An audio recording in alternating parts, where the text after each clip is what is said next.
Pagkatapos ng matalo ang Chocomucho ng PLDT sa first set, sa second set naman ay eto na, umarangkada na ang kagalingan ng PLDT kung saan tinambakan na ng husto ang Chocomucho. Anong nangyayari ngayon sa Chocomucho? Bakit kahit itong si Erica Santos ay hindi nila ma-block?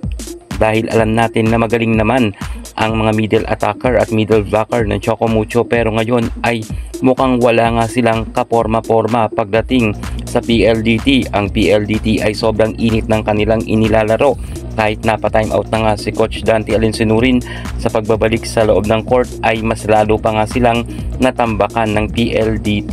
Grabe mga ka-sports, kawawa nga ang Chocomucho pagdating sa second set. Iba talaga ang PLDT dahil tulad ng sabi ko, meron nga silang Savannah Davison, lalo't lahat ng mga players sa PLDT ay gumagalaw, pero dito sa Chocomucho ay mukhang inaalat nga sila.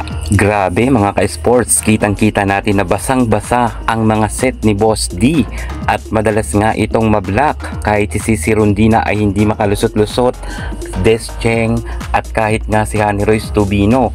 Iba ang galing ngayon ng PLDT, mukhang pinaghandaan talaga nila ng todo ang Chocomucho. Ito na ata ang pagkakataon na mapapatiklop nila ang Choco.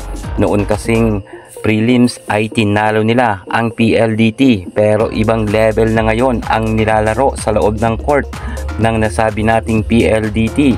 Mukhang mababaliktad na ang sitwasyon. Chocomucho ata ang titiklop dahil pagdating nga sa second set ay hindi talaga nakaporma ang Titans team sa PLDT. Kahit nga napa-time out na itong si Coach Dante Alinsinurin at gumawa na sila ng diskarte at nagpalit na ng mga players, ngunit hindi talaga sila umubra kay Savannah Davison. Buhat na buhat ni Davison ang PLDT, sinabayan pa to sa galing ni Majoy Baron at ni Erica Santos. Kung kaya nga mabilisan silang napatiklop pagdating sa second set, makabawi pa kaya ang Chocomucho pagdating sa third set or tatapusin na ito ng PLDT? Abangan nyo ang final set.